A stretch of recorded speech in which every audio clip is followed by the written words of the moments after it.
Hey, I'm Zsolt. Welcome back to the Sketch Your Mind conference recordings.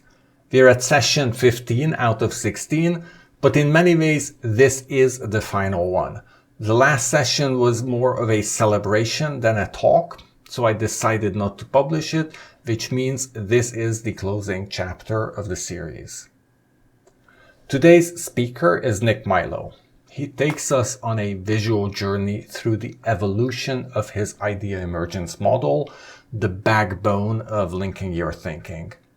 If you're into PKM, you'll recognize the themes, how raw nodes become meaningful structures while links matter more than folders, and how ideas grow when you give them the right environment. If you're new to the series, all the resources are linked below, including the big Excalidraw whiteboard where I've been collecting notes from every session. And if you've been following along, watching, rewatching, leaving comments, thank you. Hosting this conference has been a joy, and I hope to see you again in 2026. At the end of the video, you'll hear the music I composed for this session. And if you'd like to support my work, you can get the conference album, join the next visual thinking workshop, check out my book, Sketch Your Mind, or try the Obsidian Excalidraw plugin. All the links are below. And now, enjoy this visual trip with Nick. Everyone, I hope you're doing well. It is day 5 of the Sketch Your Mind conference. So how are you showing up? In 3 words in the chat. If you can have the chat in the far right, in 3 words, can you say how you're showing up? If that's a little confusing, how are you feeling? In 3 words, go ahead, start typing in there. And if you're familiar with some of our other things and you haven't hit enter yet because you're waiting for me, feel free to just hit enter whenever. So just how are you showing up in 3 words? Yeah, Zsolt, tired, excited, happy. I am sure this is a huge, huge production. Tired but excited, inspired, curious, happy, curious. Lifelong learners, excited, overwhelmed, happy, tired, inspired, enriched, and many, many more. Okay, that's great. So I am going to take you on a bit of a visual roller coaster. I hope you're ready for it. I hope you're going to lean forward and be buckled up. And I hope it's valuable for you as well. I think one of the hardest things to do is not to think. Thinking is actually easy compared to showing the thinking process. That's really hard. It's like this multiple levels that get really meta, but I'm going to do my best to take you on a 5-year journey around the emergence of idea emergence, a concept that I'll tell you about in just a moment, and how it's changed over time, over these 5 years, to be more useful and not just theoretical. So without further ado, I'm going to bring my presentation onto screen, and you should see it now. And buckle up, we're about to begin. Idea emergence, visualized. All right, here we go. The year is 2020. A pandemic has put Earth on lockdown. The world flocks online. In many small pockets, ideas start to be exchanged. In one such pocket, the Obsidian Discord forums, the purpose and utility of linked notes are not just discussed in theory, but for the first time ever, they are practiced by millions. And one thing that emerges is how the nature of ideas mimics the nature of nature itself. This phenomenon is known as idea emergence. Dun, dun, dun. Okay, so let's talk about it. The original graphic, summer 2020, everyone's on that forum. They're playing around with ideas, and I'm just, what's going on? What is this unique thing that's happening with linked notes and be able to edit and cut up notes as quickly as possible? So I opened up Excalidraw. This was before Zsolt created his amazing Obsidian plugin. This was just the web application. And I started to think on the left here, how ideas are being collected, how there's like this primordial idea soup, and there's this collecting phase, and then there's a reducing phase, and then a diverging phase, and then we get into these things. And I was like, what are these new notes called? And you may have heard a term called map of content, but it's any sort of note where you're gathering links into a concentrated place. And so there's the assembly phase. It's like, okay, that's assemble, incubate. And then the magical phase that I started shouting from the rooftops about was the colliding phase. When you get these thoughts packed closely together, it becomes a dedicated thought collider, an ideation accelerator, kind of like the Large Hadron Collider in Switzerland. And then collisions are happening. From the collisions come insights. And so then in the same note, we get into this unifying phase. And this allows us to create things.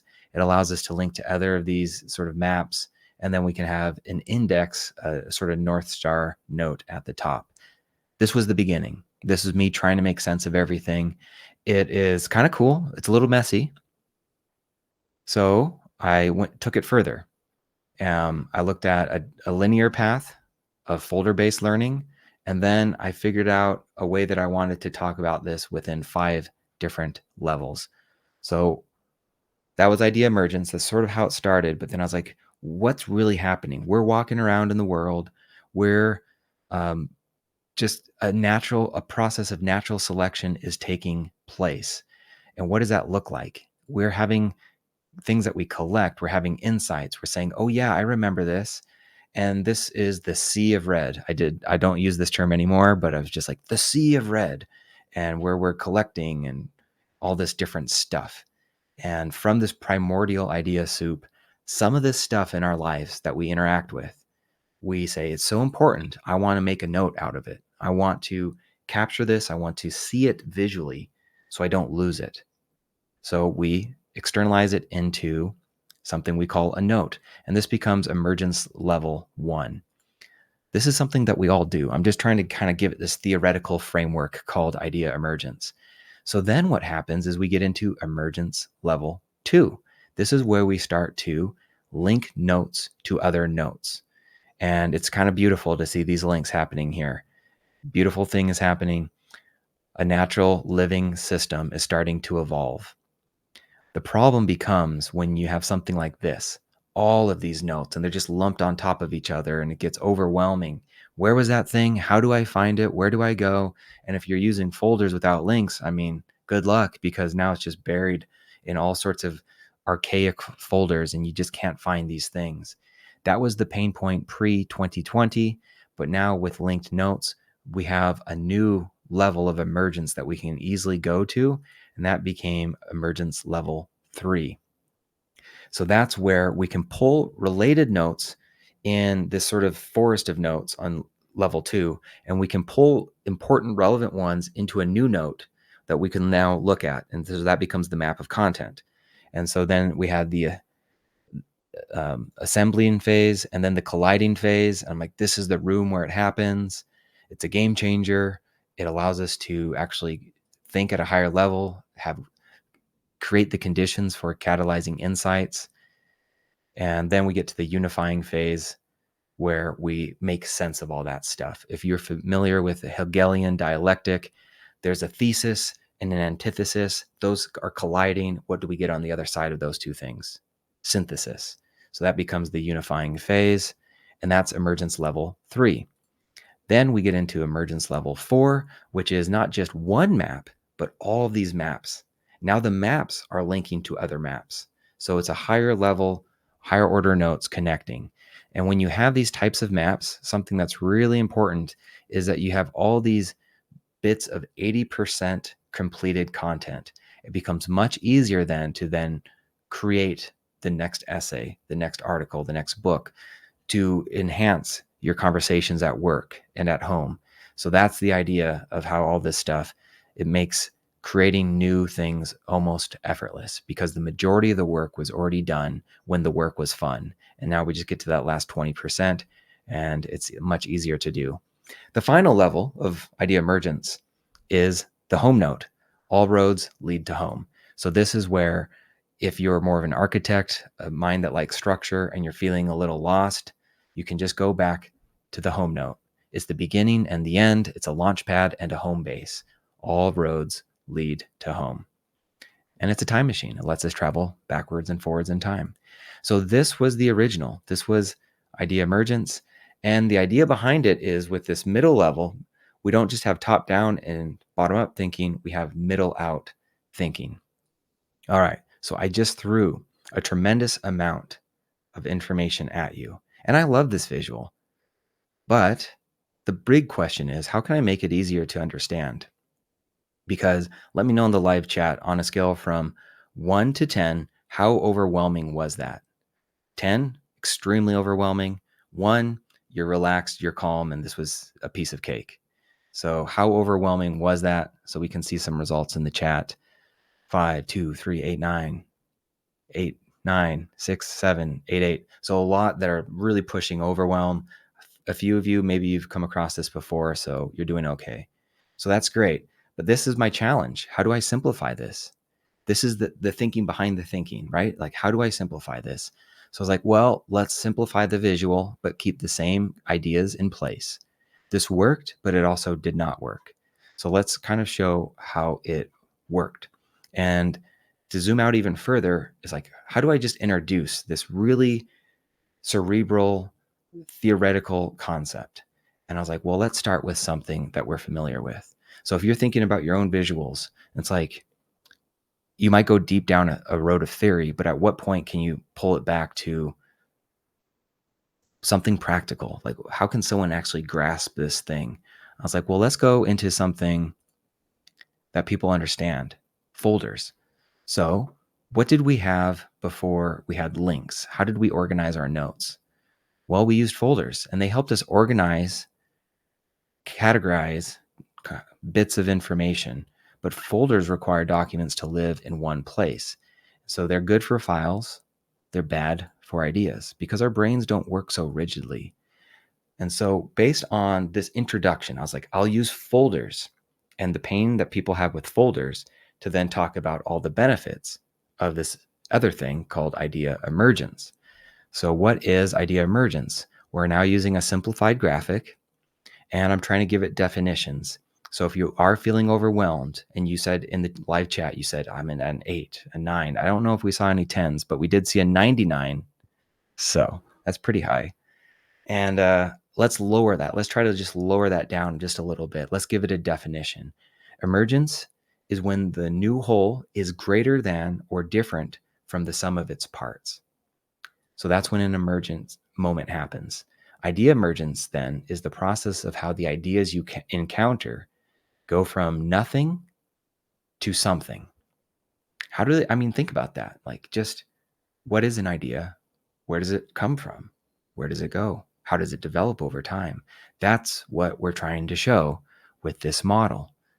We want to show how ideas grow in richness, how they grow in complexity over time. So now we get into this graphic, and it's a little bit simplified. We can see how we're going from the nothingness to the somethingness. We're making new notes. That's emergence level 1. Then in emergence level 2, we can see how we start making links, but how it becomes a little overwhelming because now we can't find notes easily. So that brings us to emergence level 3, where we take the notes that we need, we put them all in a single place, and then we actually use that as a new space to think in. That's emergence level 3. And then over time, what you have are a lot of really healthy, meaningful thinking spaces that you've created, these maps of content. And that is both enriching by itself, but it allows us an easier way to make new creations. So this reusability factor is something that we're going to come back to, and it might be one of our major takeaways today. And then we get to emergence level 5, which is basically your dashboard. You're the one note that can allow you to go to everywhere you need to. Okay, great, but make it simpler, Nick. Like, okay, all you did was replace a really complex Excalidraw drawing with a more simplified version. That one was done in Figma. Not that it matters, but it's still, well, what are we doing here? Why do I care? Am I right? I mean, let me know if that's kind of what you're thinking right now. So if you can make idea emergence visible, you can improve how you swim in a sea of information. So how about I take all of that and just simplify it even further to say that there are 5 levels in which I can show and represent with just some basic icons. So now, does this make a little bit more sense? I mean, imagine if I just started with this. Imagine if I just started with this and said, we're going to talk about how ideas grow. It's like you start with some like seeds and little plants. They grow into a forest. Eventually, to look at parts of the forest, you map them out. Over time, you have multiple maps, and you have a home note. That is your way to look at everything. Is that helpful? If I started with this, do you think you would have understood it more or less? In the live chat, overwhelmed level, 1, no, not overwhelmed at all. 10, completely overwhelmed. Has it changed at all?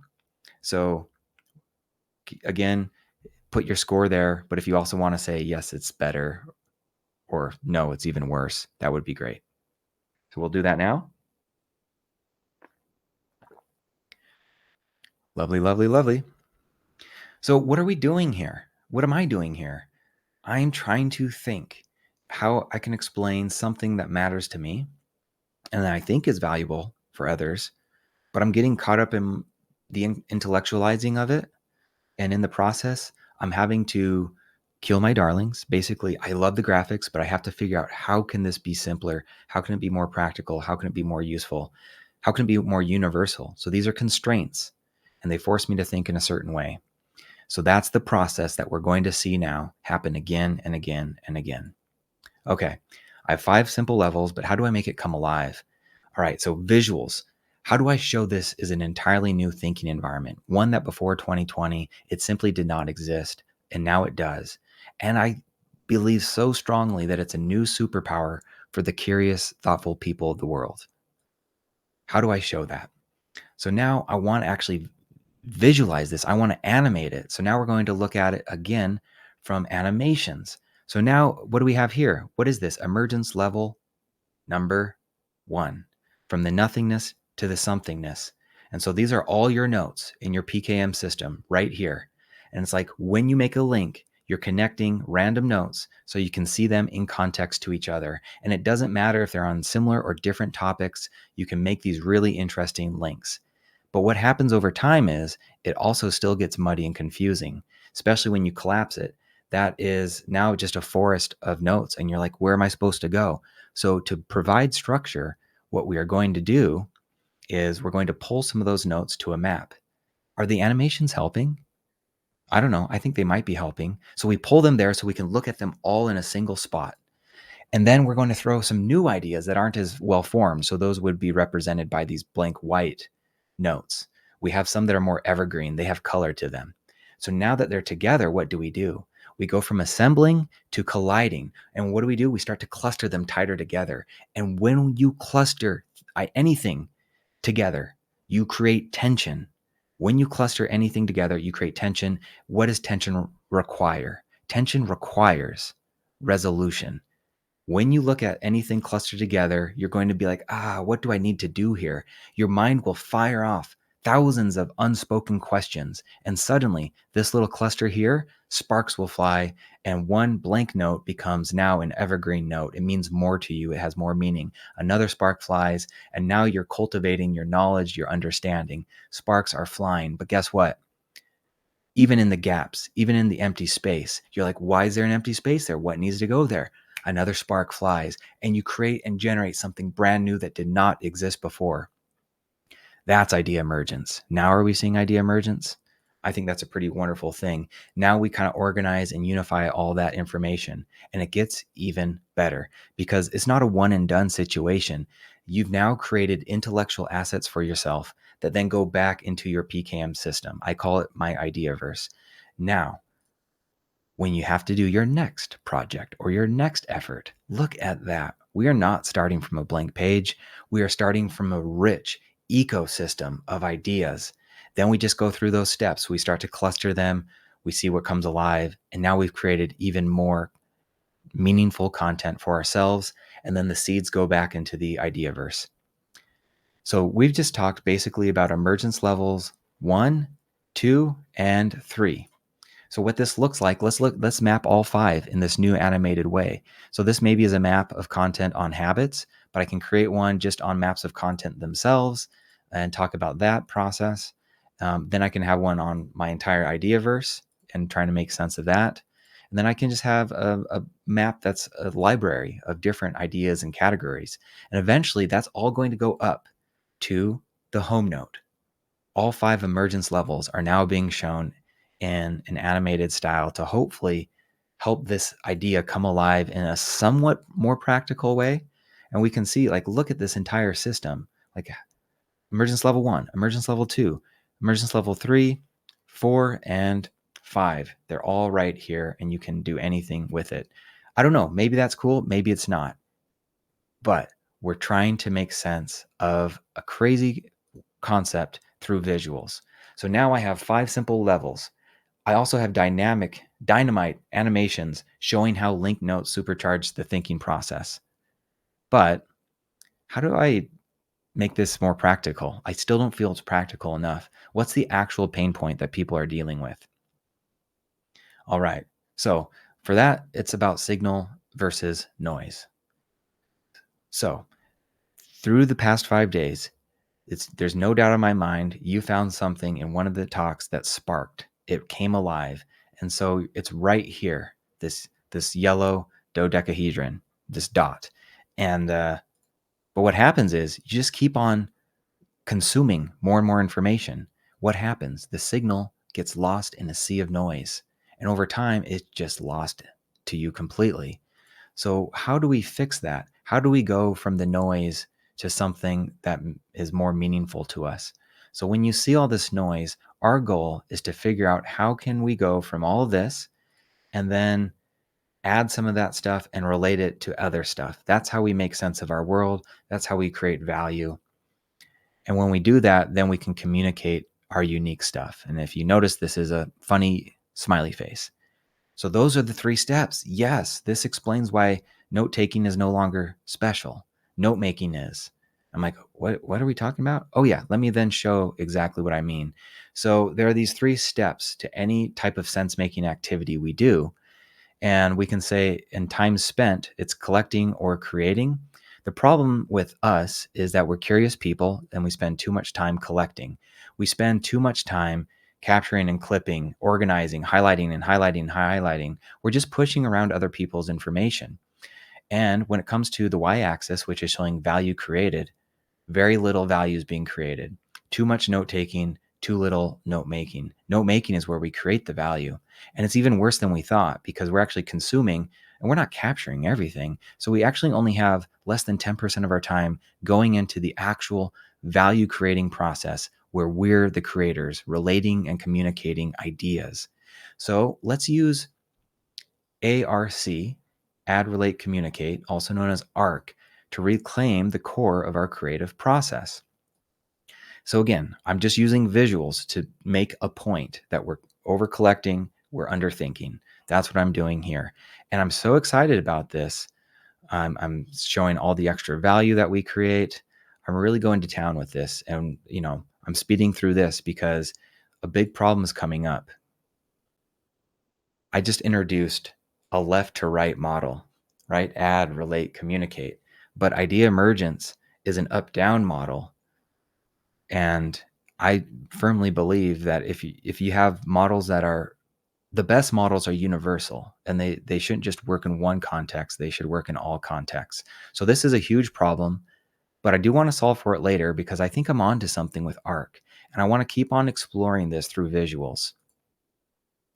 So let's then think through this ARC framework. In the beginning, no matter where you are right now, you're listening to me and you are potentially going to add, well, one, you're consuming, you're receiving things, you're experiencing, you're encountering. Maybe something sparks. Maybe you decide to save it because it resonates. You collect, you capture, you filter. All this stuff is at the start of a process of sense making. We call it the add part. And then we get to relate. Now we're trying to contextualize what's being said with our own experiences. We're trying to interact and exchange and clarify what's being said, critique and collide. We're trying to shape it. And then we get to communicate. Now it's like, all right, let's transform this. Let's generate something from it. We can outline it. We can ship, share, publish, and package it. So this is ARC, the ARC framework, and it allows us to do some pretty neat things. Now, practically, finally, I can get to something that's helpful for people. Where are you spending your time? Guess what? Over 50% say they spend their time in collecting, capturing, consuming. Okay, well, we'll skip that for now. It's like, how are you getting feedback? And then it's like, how are you getting feedback on these stages? And it's where are you getting stuck? Everyone gets stuck between adding and relating. The majority of people get stuck there because how do we go from all that consuming to the creating aspect? So now when we have more time, not right now, but you can see this is a useful tool suddenly because now we can troubleshoot where we're getting stuck. And to show that process even more with ARC, how do we reclaim the core of this process? So now I'm going to show you the same thing I showed you with those horizontal rectangular blocks, but now I'm going to try to show this in the lens of ARC. And so on the bottom, we have the time we spend collecting and the time we spend creating. The problem is when you over collect, let me go back one. When you over collect, you spend all this time adding ideas, highlighting and bolding. And that means that your core of the creative process where you're relating ideas, you're developing ideas, it gets squished. There's no time for it. So when we think through the lens of ARC, then we can push back and make sure that we have this healthy space in the middle to relate ideas. So now on the left-hand side, you'll see these ideas start to rush in. And if you're busy, they kind of careen off of your conscious mind. See all that careening action happening? But then some of them you highlight, some of them you capture, some of them that you experience. And you're just having a conversation so you can immediately communicate one idea, but over here you're developing an idea, and then whoa, what was that? Something came back from your unconscious to help with a new idea. Now you're clustering, now you're crafting this thing, and that is how ideas emerge into new creations. Was that cool? I don't know. I think that's a pretty neat thing to try to visualize the invisible ideas themselves. So, okay, I love ARC. It's a practical model with multiple uses, but to be the most universal, it must be unified with idea emergence. So I know that idea emergence and ARC are part of the same model, but how can I show it? So I know I'm running fast through this, but this is the thinking behind the thinking. And we'll get to the conclusions that tie this all together in about 7 minutes, and then it'll be Q&A time. So I think I need about 7 more minutes. So how can I unify an up-down model with a left-right model? So here's idea emergence, and here's ARC. How do I unify this? Because in visual thinking, it's really important that we have models that we trust and that we have models that work in multiple aspects of our life. That's what I believe in anyways. That's why I like the flow model by Mihai Csikszentmihalyi. Flow just works, and it always works for me. If I always reference flow, I can find where I'm at. Too much anxiety. Okay, what can I do to lower the challenge? So in this case, how do we unify these two models? And I'm thinking to myself, if I can animate this, I might just crack the unified model. So let's give it a shot. Here's ARC, and we're going to treat it kind of like this idea verse, kind of like this is, I don't know what this is. This is the space of your thoughts. And outside of it are all these scattered dots and ideas. And then one of them you capture into a new note. Does that look kind of familiar? Emergence level 1, from the nothingness, we capture a note into the somethingness. So now we're pulling in these meaningful notes and we develop some of them. And this, we can now brain dump them into a higher order note. And when we do that, it allows us a way to gather, cluster, connect, collide all these ideas and generate new insights and value for ourselves. So that's what we're doing there. We're developing them until we get to something that is unified and synthesized in a way that's useful for us. So this is emergence level 3. And now we can communicate that text message, that post, that tweet, that article, whatever that is. And when we do this over time, we have multiple maps of our content. And that allows us to have a new business plan, a new book, a new idea, to make music, to turn grapes into wine, all sorts of things from this really rich idea ecosystem. And where is that home note? Right at the top here. So here's the home note. So this was a huge breakthrough for me because I unified 2 different models. I made idea emergence, which was vertical. I made it horizontal, and I made arc, which was horizontal. I kind of made it a little vertical as well. So what that looked like was, this was the old idea emergence graphic in a strange way. And now we're going to just flip it and add arc. So it kind of becomes a left-right model. So these two, I'm trying to combine them. And I was like, okay, how can I show this? How can I show this? I was like, oh, the home note. Yes, that way home's on top again, but we still have a left to right flow, but we can see how ideas are starting to cultivate and develop over time. So we are reusing and creating intellectual assets for ourselves. If we have a system like this, then whatever you did 20 years ago is still enriching your life in a tangible way today, because you can reference it visually, because it's in the form of a note connected to other notes in other maps of content in your personal thinking system. All right. So that's amazing for me. I've validated my models, but this is still way too brainy. It's way too brainy. How can we make this model more useful? So now let's talk about the sticking points in the flow of ideas. So you can see that circle is now just this fun egg-shaped oval again. And we're now going to talk about these sticking points a little bit. Where are we getting stuck? Is it at the beginning, going from sparks to remark? Is it in the middle when we're trying to move between two different mindsets of architect and gardener? Or is it at the end when we're trying to go from our head and our ideas to expressing those ideas? Now this is practical. Now we can have a diagnostic tool that makes idea emergence and arc actually practical for people. So this is all this internal thinking that is going on, the story behind the story. And it's like, how do we show this now? So that's one sticking point. Architects will go and put notes into maps, gardeners into notes. But at some point, gardeners are going to have to put notes, combine them into maps. And at other times, gardeners are going to have to put their maps into notes. And then how do we then communicate that into new expressions, new ideas? And you can see how this rich world then allows us to make amazing communications in our environment. Again, I'm moving fast. I know this, but I'm just trying to show you the entire thought process behind the thought process. So if this model is true, it should work in multiple ways. When people are feeling stuck, how can ARC become a useful diagnostic tool to understand our current cognitive conditions? Because that's what I'm really coming to terms with, this idea of movement, that if we're stuck, then ideas are not flowing. If a river doesn't flow, it becomes a swamp.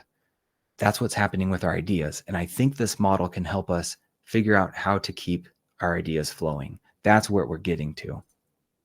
So now it's about moving to different parts of this. And so instead, add is now over on the left. And I'm like, let's focus on relate and communicate, because then we have architect and gardener, and then ideation and expression on the left, right here. And so this will make a little bit more sense, because then I'm shifting it. I'm giving myself what? In visual thinking terms, this is known as the 2x2. It's the Cartesian model, right? X-axis, Y-axis. This might give us a way to use ARC to make sense of who we are and where we need to go. And this was the creation then of something new, 4 sense-making archetypes. And we are all 4 of these things. We need to be, but we have a dominant tendency. Maybe it's the inner guide, maybe it's the synthesizer, the producer, or the creative. And then that is a new framework. But at the bones, at the heart of this framework is ARC and idea emergence.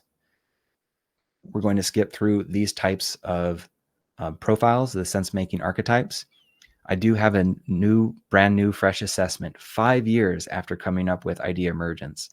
And these are your 4 sense-making archetypes. And when you get results, it can be something like this. And here, it's hard to see for you, but producer and creative are the archetypes for this person that are standing out the most. We would call this profile the maker, someone who's making things. And that should make sense. They're not relating ideas as much as they are expressing them. They are getting things done. They're creating unique works. That's over here. That's on the far end of ARC. Communicate, the C in ARC. See how this is all combining together. All of these are coming together. And so just to conclude, we've come a very long way from this in summer of 2020, from that to this. Which archetype are you? And then that becomes the entry point into a person understanding how they make sense of the world. And it's all part of the same universe. All right, so no matter where you got lost on this, I'm going to give you a takeaway that works for you. Marvel has the MCU, the Marvel Cinematic Universe. You can have your own MCU, the Meaningful Cognitive Universe. I know that's a little cute, a little silly, but there's an important takeaway from this. I didn't know where I was going, but that's the nature of ideas. They take on a life of their own. They just have a way more interesting life if you cultivate a rich intellectual environment for yourself. If you give yourself the gift of reusable intellectual assets, both in text and in visual form. In an Ideaverse, in your linked PKM systems, you can create the conditions for dynamic, unexpected, and meaningful insights to develop right alongside intentional and structured goals, projects, and outputs.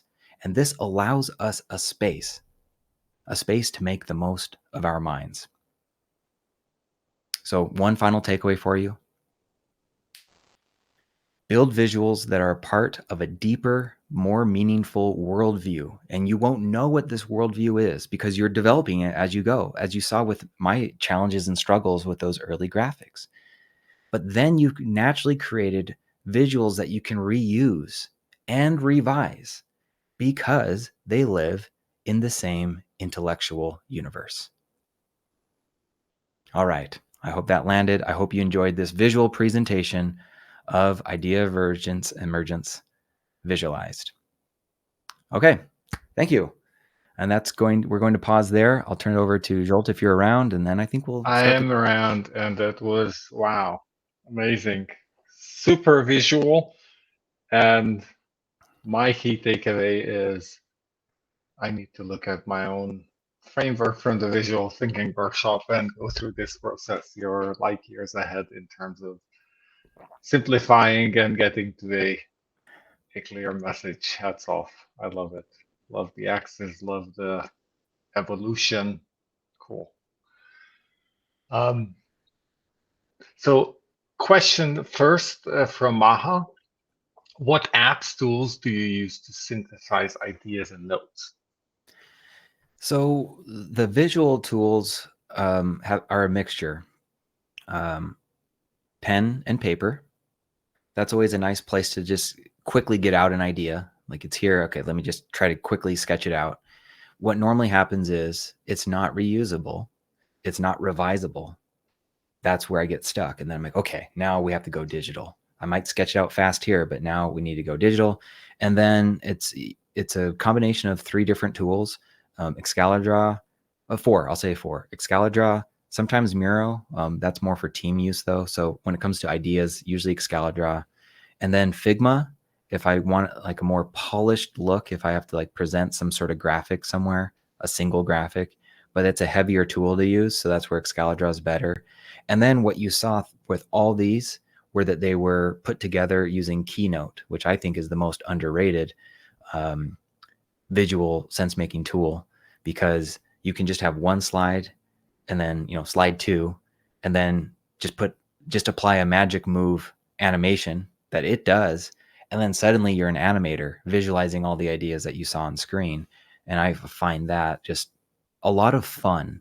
And because it's fun, I do it a lot. And then it just kind of takes on a life of its own.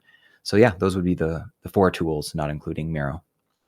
Yeah. And I also guess that as you create the animation, you're actually telling a story, and essentially thinking is storytelling to someone else or to yourself. And so I guess the animation part actually helps with that. I would agree. I think that you really nailed it. Why the animations? I think it's because, well, now you're telling a story, whether you like it or not. And so it forces you to then say, what story am I telling? And then you're asking all sorts of great questions again. Like, okay, what's the point of this? And once you start to get in an environment where you're being forced to ask questions like, why am I doing this? What comes next? What comes before? It's so enriching, I think. Yeah, cool. So there's a question from Anand. The talk was great, but it was at abstraction level. Can you share a practical real life example where arc model resulted in tangible objectives? I mean, too many, but let's go with that first one. Are you getting stuck between adding new ideas and relating them? So can you move from spark to remark? That is a huge pain point because we're all very curious people. That's why we're here. And so there's a tendency to, the shadow side of that is hoarding information, engorging on ideas. And so we need to figure out a way to break through into relating ideas, to go from just thinking about sparks to actually making our own remarks. So the practical way that we get there is with just one single word. That word is because. So when you find something that's interesting, you say, well, that's interesting to me because, and it doesn't even matter what you say next, because you've said because. You're forcing yourself to answer. It doesn't even have to be a good answer, because after you answer, then you say, I don't like that answer, but now I'm closer to what I really want to say. And what you'll notice happening behind the scenes in that process is the moment you say because is the moment you go officially from consumer to creator. So that would just be a really practical thing. Wherever you are today, try to say because 5 different times, and you'll immediately go from consuming to creating, going from just the add phase to the relate phase of ARC. But maybe Anand was asking something even a bit more practical. So I think the because is, I mean, that's something I learned from you, and I love the approach. But is there maybe something that you're working on currently that was an emergence that you experienced that you could share?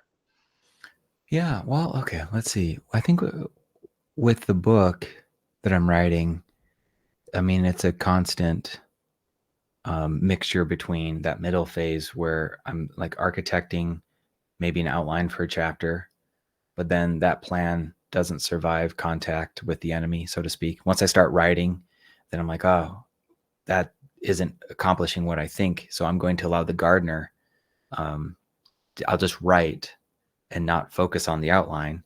So now we're talking, I'm moving down levels of emergence to be more creative, more chaotic, more unpredictable. But that's where the good stuff comes out. However, at some point, then I have like 7,000 words in chapter 2, and I know I want chapter 2 to be 4,000 words. So now I need to move up again to kind of the architect mind and say, well, how do I structure this? What's really important? What needs to go?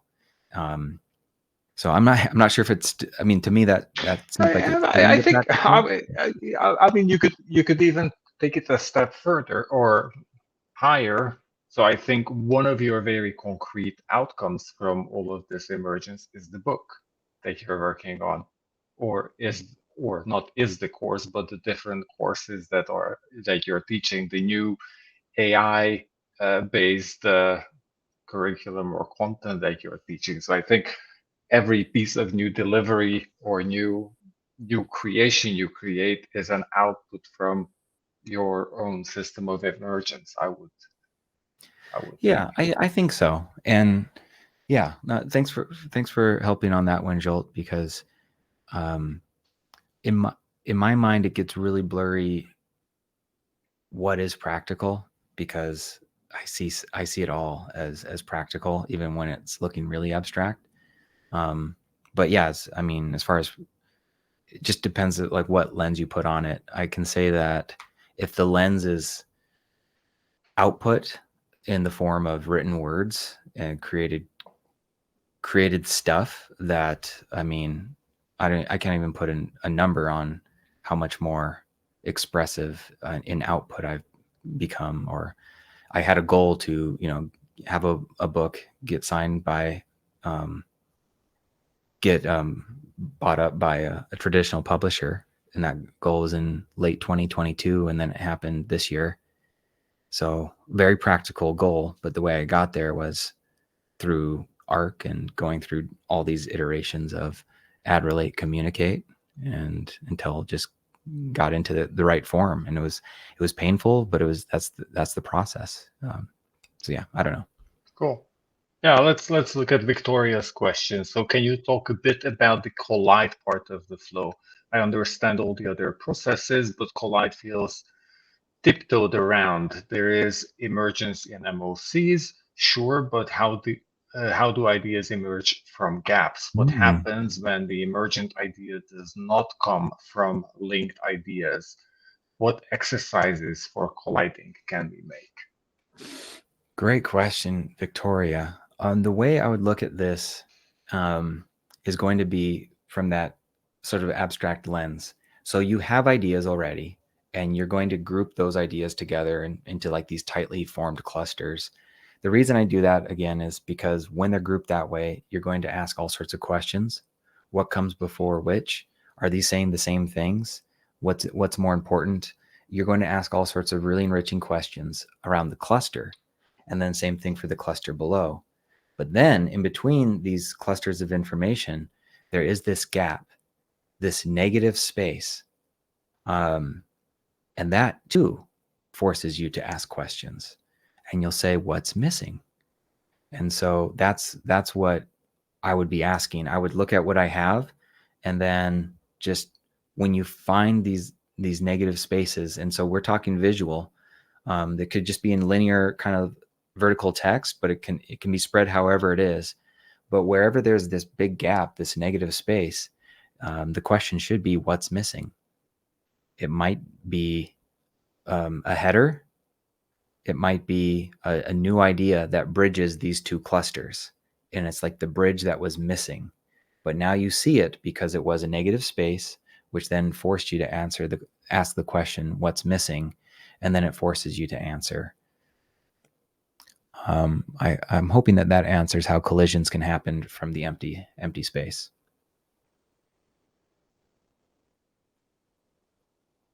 Oh, you're on mute still, Zsolt. Yeah, forgot that. So no, I think so. The practical exercise is the question: what's missing? Where's the negative space? And I was just mentioning that yesterday Jorge Arango mentioned an interesting approach in his book outline. He placed empty placeholders to stories or examples or arguments he was missing from the chapter, and he moved on. So, and that for him made it visible where the negative space is, exactly what you just said. So yeah, absolutely. That does sound that's a good example. It just, there's something there. And yeah, when you put even a placeholder like that too, then you want to come back to it and just recognize when you have a placeholder that's empty, it allows the subconscious to go to work. And then you just see it and you're like, okay, what's going to go there?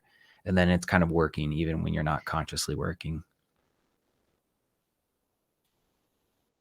Great. Yeah, so Ed has a question here about Obsidian. Many use Obsidian, but for visual people unfamiliar with it, it's a brutal cold space to enter that feels very code-like.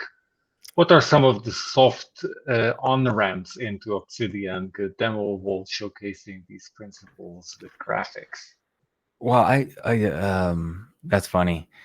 I think any enthusiastic space, it's maybe easy to give that label. I don't think it's a fair label. I think I don't know how, I don't really know how to answer that, because I'm not going to want to share my stuff, because that might just be labeled like, too intimidating or too culty. I mean, Obsidian is the least opinionated of all places out of the box. So, I mean, I think the best way to start is just, inward. I would go deeply inward and ask, why are you here? Why would you want to use this program? What are you hoping? What's the pain point right now? And I would answer all those questions by trying to use the tool and seeing how it can be helpful. And then, you'll do a link to a different idea, and you'll call that link imposter syndrome. And then you'll go, okay, so part of the reason I'm here, I think I'm using this tool because I'm hoping I can write better because of imposter syndrome. But it's a tricky place to be in without taking a bit of an intellectual leap into a new tool. Like, there needs to be an open mind, or else I don't know. It's kind of, it's that Carol Dweck thing. It's like, is it a fixed mindset or a growth mindset? And I just think, like, how can we have that growth mindset with approaching a new tool? And so I would just, use the Bruce Lee model, take what works and discard the rest, and go from there. So YouTube's a great resource. There are tons of fantastic channels, and you'll find the people that kind of resonate with how you think about things and people that don't. And so that's where I would apply the Bruce Lee method. Yeah. But you have the Flight School, which is an excellent resource. And on Monday we had Nicole van der Hoven here, so she has Obsidian for Everyone, a course. So that's linked in the session abstract for her. So I think those are resources. I would But go yeah, with Nicole's. I would go with Nicole's, and then when you're ready, try out Flight School. It's a more of an immersive experience, where the teaching is happening through the wandering through the different notes and everything, which also means it's a bit more intimidating. So I think for someone who's looking for an easier entry point, I think Nicole's would be probably better for that individual. All right, so let's move on. So Pierre-Luc has a question. What is the nature of the notes? Do you prone multimodal notes like blank canvas, text, mapping, etc.? What type of notes do you use for procedural knowledge like math, physics, or language learning? Blank canvas. What type of notes do you use for procedural knowledge? Ooh, I don't know. So maybe the question is, what if you look at your notes, are they mostly text, or you have different type of notes? And what type of, when do you use Obsidian Canvas? When do you, I mean, you already mentioned Figma and Keynote and other tools in terms of. Oh yeah, sure. Well, I think for me personally, and everyone's different, I think I'm probably 90% text. I don't, my personal thought is I don't see text as I see it as highly visual, at least the way that I'm spatially working within even the constraints of this, this text, top to bottom, left to right sort of format for the Western world. And so I tend to use that kind of as just my thinking canvas, is just a regular text-based note. However, when I'm struggling to really have an idea come alive, I'll typically turn to, again, the written book, or like the notebook first, but then probably to Excalidraw within Obsidian. Thank you, Zsolt. And then I think Canvas is just, unfortunately, to me, Obsidian Canvas just checks the boxes so they have a visual canvassing tool that is fairly future proof, but it is not enjoyable to use, to click in and out of the different boxes. It doesn't work very well, and it seems like stuff that could be cleaned up, but I'm much rather happy that they're focusing on something like Obsidian Bases, which I think has a lot more power and interest to me. Trying to think of other multimodal notes. I don't know. That's probably. Yeah, but I think actually Obsidian Bases is an interesting new note type, if you will. So that's pulled from all your notes. So that's, to me, is multimodal as well. Yeah. All right. So Javier has a question here. How do you decide when to create a link between notes, and what makes a link meaningful to you rather than just noise? A link is meaningful if I've made it. that's more and more important with AI and what AI is capable of. Don't let AI make links for you. I don't want to be prescriptive except for that. Don't let AI make links for you. It is not a good place to be cognitively, to not know if you made a link or if something else did, and that's a horrible place to be. If you make the link, it's meaningful. I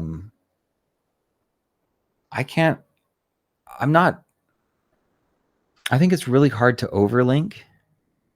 It can be done, but you have to try really hard to just be overlinking constantly every single day for those links to not be useful. So I find myself linking often. I mean, it gives me like a little shot of dopamine if I had to guess. Like, oh, hey, I made a connection. This is great. And then I'll kind of go into that other note. If it's existing already, I'll see what that note was saying. And then it's just a reminder, oh yeah, that note was great. And let me kind of tidy up that note. And now I'm back over in this note. And it just feels like I'm being the Zen garden master who's keeping track of that Zen garden. And they just they pruned this little tree, but then they saw that thing, and you're just kind of cultivating this ecosystem of relevant ideas. So I don't hesitate to make a link.